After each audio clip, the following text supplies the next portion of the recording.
ሰዎች ሲበልጧችሁ አይታችሁ ምንድነው የጎደለኝ እኔ ለምንድነው ሰዎች ሲተሳካላቸው ያለው ብላችሁ ጠይቃችሁ ታውቃላችሁን? ብዙ ሰው ስኬት ሲባል የሚመስለው ጠንክሮ መስራት፣ ረጅም ሰዓት መልፋት፣ ኮኔክሽን መኖር፣ እድለኛ መሆን ነው። እውነታው ግን እሱ አይደለም። አንድ ነገር ላይ ስኬታማ መሆን የምትፈልጉ ከሆነ ከዛ ነገር ውጪ ያሉትን በሙሉ ሳክሪፋይስ ማድረግ ያስፈልጋል። አዎ ቤዚክ ነገር ይመስላል፣ ግን ማንም ሰው አያደርገውም። ለዛ ነው በአሁን ዘመን ማሸነፍ ቀላል ነው የሚባለው። ኤቭሪዋን ዲስትራክትድ ነው። ሰው ተስፋ ቆርጧል። ኮምፎርታብል ሆኖ የተቀመጠ ማት ሰው ነው ያለው። በአጠቃላይ ትውልዳችን ደካማ የሆነ ነው። እውነቴን ነው የምላችሁ። በዚህ ቪዲዮ እያንዳንዱ ስኬታማ ሰው በህይወቱ ሳክሪፋይስ ያደረጋቸውን ነገሮች እነግራችኋለሁ። ማስጠንቀቂያ ግን አለኝ። ይህ ቪዲዮ ለማዳመጥ ከባድ የሆኑ እውነታዎች ነው የምነግራችሁ። ለምትቆዩ ሰዎች ግን የቪዲዮ መጨረሻ ላይ ምን ያህሎቹን ነገሮች ሳክሪፋይስ ለማድረግ ፍቃደኛ እንደሆናችሁ ትነግሩኛላችሁ። እንጀምር። የመጀመሪያው አሁን ያላችሁ ማንነት ነው። በፍጥነት ስኬታማ መሆን የምትፈልጉ ከሆነ በፍጥነት ራሳችሁን መቀየር ይኖርባችኋል። አሁን ያላችሁ ማንነት አሁን የደረሳችሁበት ቦታ አድርሳችኋል። የተሻለ ቦታ መድረስ የምትፈልጉ ከሆነ ይህ ማንነት መሞት መቻል አለበት። ምክንያቱም ስኬት የተለያዩ ደረጃዎች አሉ።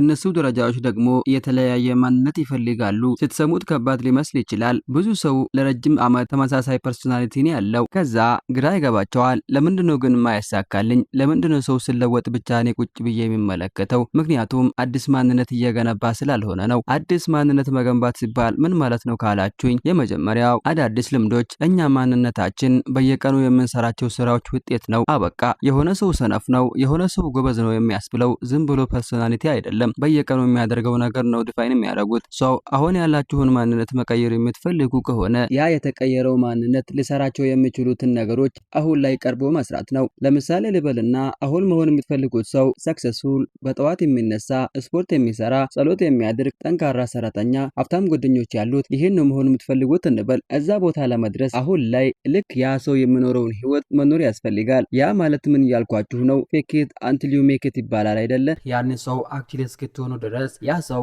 የሚኖረውን ኑሮ መኖር ነው። ፓራዶክሱ እዚህ ጋር ያለው አሁን ባላችሁ ህይወት አይደለም ያንን ሰው የምትሆኑት። ያ ሰው እንዴት ነው የሚኖረው የሚለውን ራሳችሁ አሁን ባላችሁ ፐርሶናሊቲ ስትኖሩት ነው ወደዛ ፐርሶናሊቲ ልትጠጉ የምትችሉት። አይ ሆፕ ኮንፊውዝ እንዳላደረኳችሁ። ግን ቢዝነስም ላይ ሰክሰስፉል ለመሆን ይሄ ነው ብሉፕሪንቱ።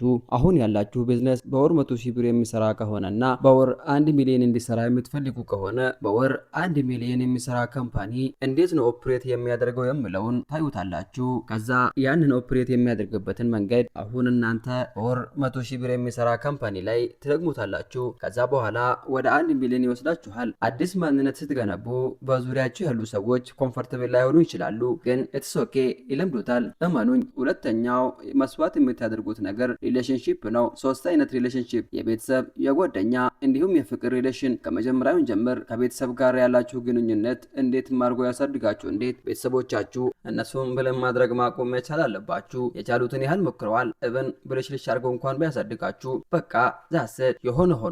የሆነ ሰዓት ላይ ህይወታችሁን ፊገር አውት የማድረግ የእናንተ ሬስፖንሲቢሊቲ ነው የሚሆነው። ከዛ በኋላ ግን ስኬታማ ለመሆን ስትፈልጉ ከቤተሰብ ጋር ያላችሁ ሪሌሽንሺፕ ተመሳሳይ አይሆንም እንደ በፊቱ። ብዙ የቤተሰብ ኢቨንቶች ያመልጣችኋል። የእነሱን ችግሮች በመፍታት የምታሳልፉት ጊዜ ይቀንሳል። እንደ በፊቱ በፈለጉ ጊዜ አያገኟችሁም። እንደዚህ ስል ከቤተሰብ ጋር አታውሩ እያልኩኝ አይደለም፣ ግን እንደ በፊቱ አይሆንም ነው። በቃ በየቀኑ ስልክ የምታውሩ ከነበረ አሁን ምናልባት በሳምንት ደግሞ በ3 በ4 ቀን ሊሆን ይችላል።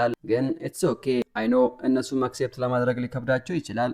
ግን እመኑኝ አክሴፕት ባያደርጉትም እንኳ እናንተ በራሳችሁ መንገድ ሄዳችሁ ስኬታማ ከሆናችሁ አዘይንድ የምፈልጉት የእናንተን ሰክሰስ ስለሆነ እጅግ በጣም ነው ደስተኞች የሚሆኑት። ብዙ ሰው የራሱን ፍላጎትና የቤተሰቡን ፍላጎት አንድ ላይ ለማስኬድ ይሞክራል። 5 ዓመት ሊወስድበት የሚገባው ፕሮሰስ 10-15 ዓመት ይወስድበታል። ይሄን በማድረጉ ከዛ በኋላ ቤተሰቡን መውቀስ ይጀምራል። እኔ እኮ የቤተሰብ ኃላፊነት ይዞኝ ነው እንጂ እዚህ ቦታ የሚገኝ ሰው አልነበርኩም ይላል። እንደዚህ በማለት የምታተርፈው ምንም ነገር የለም። ስለዚህ ያንተ ህልም እንዲሳካ የምትፈልግ ከሆነ የቤተሰቦች ህልም መቅረት መቻል አለበት። የሁለታችሁም ህልም ተመሳሳይ ካልሆነ በስተቀር መጨረሻ ላይ ደስተኛ መሆናችሁ አይቀርም። ምክንያቱም አዘይንድ የሚፈልጉት የኛን ስኬት ነው። ሁለተኛ ጓደኞቻችሁ። የሁላችሁ ስኬታማ መሆን የግሩፕ ፕሮጀክት አይደለም፣ ብቻችሁን የምትወጡት ነገር ነው። ጓደኞቻችሁ አንደርስታንድ እንዲያደርጓችሁ፣ ሰፖርት እንዲያደርጓችሁ መጠበቅ ሞኝነት ነው። ለዛ ነው ስኬታማ የሚባሉ ሰዎች በአቭሬጅ 1.8 ጓደኞች ነው ያላቸው። ያ ማለት ጓደኝነት ኦልሞስት ሁለት ጓደኛ ብቻ ነው አንድ ስኬታማ ሚሊዮነር የሚባል ሰው ያለው። ለምን? በዙሪያቸው ያለው ሰው በሙሉ የእናንተን በፍጥነት መጓዝ መቋቋም ስለሚከብደው ወደ ኋላ ይቀራል። ወደ ላይ መተኮስ የምትፈልጉ ከሆነ እያራጋፋችሁ ነው የምትመጡት። የድሮ ሰዎችን እና ሰፈራችሁ ውስጥ ጓደኞቻችሁ የድሮ ጓደኞቻችሁ ይዛችኋቸው ማድረግ ልትፈልጉ ትችላላችሁ። በእናንተ ከፍታ እንዲሄዱ ልታስቡ ትችላላችሁ። አይሆንም። በቃ ሰውን ጎትታችሁ ይዛችሁት ልትሄዱ አትችሉም። ያለው አማራጭ መልቀቅና በራስ ወደ ላይ መወንጨፍ ነው። ስለዚህ አብረን እናርግ የሚሏቸውን ነገሮች ብዙ ጊዜ ዲክላይን ማድረግ ትጀምራላችሁ። አይመቸኝም ኖ ማለት ትጀምራላችሁ። የዛኔ የሚጠሏችሁ ሰዎች ወይም በቃ የማይመቿችሁ ሰዎች ይበዛሉ። አንዳንድ ኢቨንቶች ላይ ኢንቫይት አረጋችሁ ትረሳላችሁ። ጭራሽ እግል ያለህ እንዴ አንተ አይመችህም ብለን እኮ ነው ያልጠራን ማለት ይጀምራሉ። ከጓደኞቻችሁ ይልቅ አብረዋችሁ ከሚሰሩ ሰዎች ጋር ማሳለፍ ትጀምራላችሁ። ቢኮዝ ብዙ የምታወሩት ብዙ የሚያጋራችሁ ነገር ስላለ። ከጓደኞቻችሁ ጋር ቁጭ ብላችሁ ስታወሩ ግን የምታወሩት በፊት ስለተፈጠረ ነገር ስለ ሰው ምናምን ነውና ያ ኮንቨርሴሽን እየሰለቻችሁ ይመጣል። ሶ የሆነ ሰዓት ላይ ቀስ እያላችሁ ከነሱ ጋር የምታሳልፉት ጊዜ እየቀነሰ ይመጣል። ቱ ዘ ፖይንት በሆነ ሰው ጋር ብቻ ሰርግ ኦር ለቅሶ በእነዚህ አይነት ትልልቅ ሶሻል ኢቨንቶች ብቻ የምትገናኙበት ጊዜ ይመጣል። ይሄ ማለት ግን ጓደኞቻችሁ መጥፎ ስለሆኑ አይደለም። በቃ የተለያየ አንደርስታንዲንግ ነው ያላችሁ። በተመሳሳይ መንገድ እንድትሄዱ አክሴፕት ለማድረግ ነው። አንድ የሚወደው አናሎጂ አለ። ኤነርጂያችሁን የባንክ አካውንት አድርጋችሁ አስቡትና ለሰዎች የስ ባላችሁ ቁጥር ከዛ ከኤነርጂ ባንክ አካውንታችሁ ላይ እየቀነሳችሁ ነው የምትመጡት። ኖ ባላችሁ ቁጥር ደግሞ የኤነርጂ አካውንታችሁ ላይ ዲፖዚት እያደረጋችሁ ነው። ሶስተኛ የፍቅር ግንኙነት። እዚህ ጋር የምናገረው ኮንትሮል ሊሆን ይችላል፣ ግን እውነት ለመናገር ስኬታማ መሆን የምትፈልጉ ከሆነ ስኬታማ ቦይፍሬንድ ላትሆኑ ትችላላችሁ። በቃ ይሄ የኔ እምነት ነው። ተቀበሉትም አትቀበሉት የእናንተ ጉዳይ ነው። ግን የሆነ ነገር ላይ ፎከስ ስታረጉ ሌላ ነገር ላይ ፎከሳችሁ መነሳቱ የማይቀር ነው። ብዙ ሰው ሁለቱንም ባላንስ ለማድረግ ይሞክራል። በቃ ቤስት የሆነ ነገር ላይ ሆናለው፣ በዛ ደግሞ ዘቤስት ሆናለው።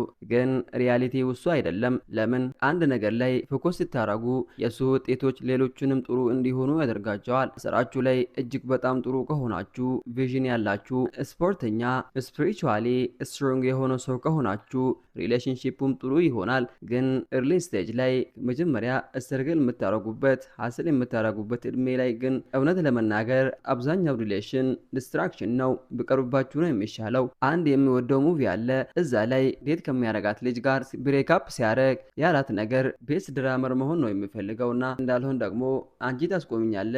ለምን? ረጅም ሰዓት ትሬኒንግ ላይ ያሳልፋለሁ፣ ከአንቺ ጋር የማሳልፈው ሰዓት ይቀንሳል። ለምን አታሳልፍም ከኔ ጋር ትኛለሽ? ከዛ በኋላ አይሆንም ብዬ እሄዳለሁ፣ በዛ እንጣላለን፣ እንዲህ እያለ ያስረዳታል። እንዴት ዲስትራክት እያደረገችው እንደሆነ በጣም ኮልድ የሆነ ብሬክአፕ ነው የሚመስለው። ነገር ግን ሪያሊቲው እንደዛው ነው። ቢኮዝ ሁሉም ነገር ላይ ፐርፌክት መሆን የሚቻል ጉዳይ አይደለም። ዴት እያደረጋችሁ ከሆነ ሜክ ሹር አሁን ዴት የምታደርጓት ሴት ኦር ሴትም ከሆነች ደግሞ ወንድ መድረስ የምትፈልጉበትን ቦታ ልክ እንደናንተ ሊወደውና ለዛ ነገር ለመስራት ፍቃደኛ ሊሆን ይገባል። ካልሆነ ግን ዲስትራክሽን ነው የሚሆነው። ሶስተኛ ፋይስ የምታደርጉት ነገር ምቾት ነው። የብዙዎቻችሁን ህልም የገደለው ነገር ቢኖር ምቾት ነው። ወዲያው የሚያምራችሁ ነገሮች፣ ኢቨንቶች፣ ኢንተርቴንመንቶች፣ የሆነ ሙቪ ወጣ፣ የገሌ የሆነ ኮንሰርት ተዘጋጀ፣ አዲስ ቦታ ተከፈተ፣ እስኪ ቺል እናድርግ፣ አፍተር ወርክ የሚባል ፓርቲ አለ፣ ለምን እዛ አንሄድም? ከስራ በኋላ ለምን ፈታ አንልም? የትም አይሄድባችሁም። ስለዚህ ኮንሲስተንሲ ፕላናችሁን ብቻ መከተል ነው ከናንተ የምጠበቀው። ኢቨን ፓሪ የሆነ እረፍት ራሱ አያስፈልግም። እውነቴን ነው። አይኖ ሃርድኮር ሊመስል ይችላል።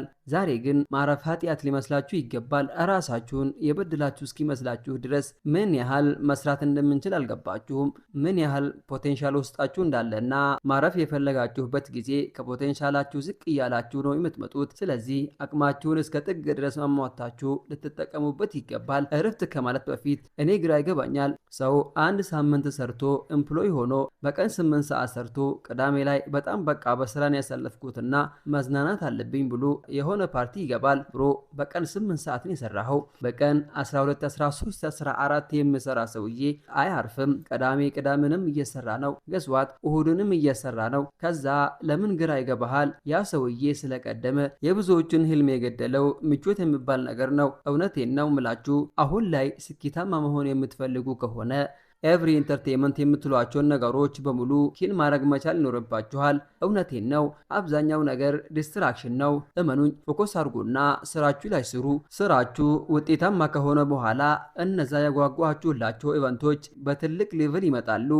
የዛኔ ለመግባት ስትጓጉበት የነበረው ኮንሰርት ላይ አሁን ቪአይፒ ከፍላችሁ መግባት ትችላላችሁ። ያውም በተሻለ ኤክስፒሪየንስ። የትም አይሄድባችሁም ፈኑ፣ የትም አይሄድባችሁም። ሌላው ምቾት ላይ የማነሳላችሁ ነገር እንቅልፍ ነው። አይኖ 8 ሰዓት 9 ሰዓት 10 ሰዓት የምተኙ ሰዎች እንዳላችሁ እውነቴን ነው። ጌታማ መሆን የምትፈልጉ ከሆነ ማክሲመም ሊኖራችሁ የሚገባው 6 ሰዓት ነው። እውነቴን ነው የምላችሁ። ይሄ ከገጠመኝ ነገር ነው እንጂ ዝም ብሎ ቲዮሪ አይደለም። 6 ሰዓት ተኛችሁ ማለት 18 ሰዓት አላችሁ በቀን ኦፕሬት የምታደርጉበት። ከዛ 18 ሰዓት ውስጥ እንኳን 4ቱን ሰዓት እንዲሁ ብታባክኑት 12 ሰዓት ፒውር ስራ ላይ ማሳለፍ ትችላላችሁ። ብዙዎቻችሁ ግን 8 ሰዓት 10 ሰዓት ነው የምትተኙት። አብዛኛው ስኬታማ ሰው ያን ያህል እንቅልፍ የለውም።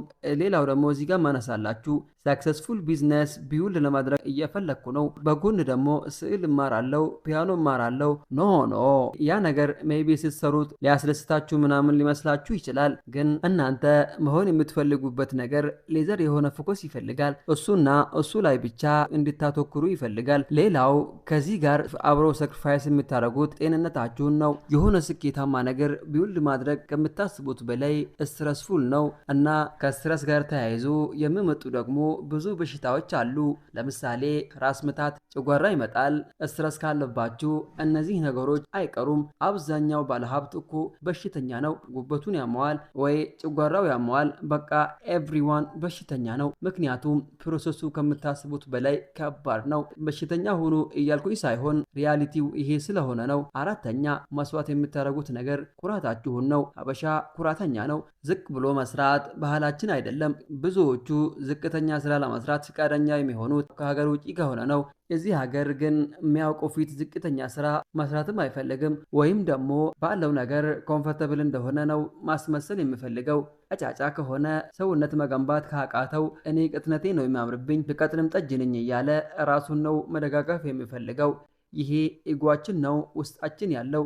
ይኸውላችሁ የራበው ሰው ለመብላት ምንም ነገር ያደርጋል። ያገኘውን ነገር ነው ጥርቅምቅም አድርጎ የሚበላው። እናንተ ስኬት ከራባችሁ ወደዛ መንገድ ሊወስዳችሁ የሚችለውን ያገኛችሁትን ነገር በሙሉ መስራት ግዴታ ነው። አፍረት፣ መሸማቀቅ፣ ሰው ምን ይለኛል የሚባል ነገር አይኖርም። እውነቱን ንገረኝ ካላችሁኝ በዚህ ጊዜ ስኬታማ ለመሆን አንዱ ሪኳየርመንት ራስን ማዋረድ ነው ስላችሁ ዝቅ ብሎ ያገኙትን ነገር መስራት ነው። ራስን ዝቅ አድርጎ መስራትን የመሰለ ትልቅ ክፍያ የሚያስከፍል ነገር የለም። ረሃብ ብዙ ነገር ያስደርጋችኋል። ስኬት ከራባችሁ ደግሞ ምንም ነገር ለመስራት ወደኋላ አትበሉ። ቪዲዮ ከተመቻችሁ ላይክ፣ ቤቱን ደግሞ ሰብስክራይብ እያደረጋችሁልኝ ይስተካከል የምትሉም ነገሮች ካሉ ኮመንት ስር ሀሳባችሁን አስቀምጡልኝ። በዚሁ ቀጥልልን በርታ የምትሉም ከሆነ ኮመንት ስር የፈለጋችሁትን ጻፉልኝ።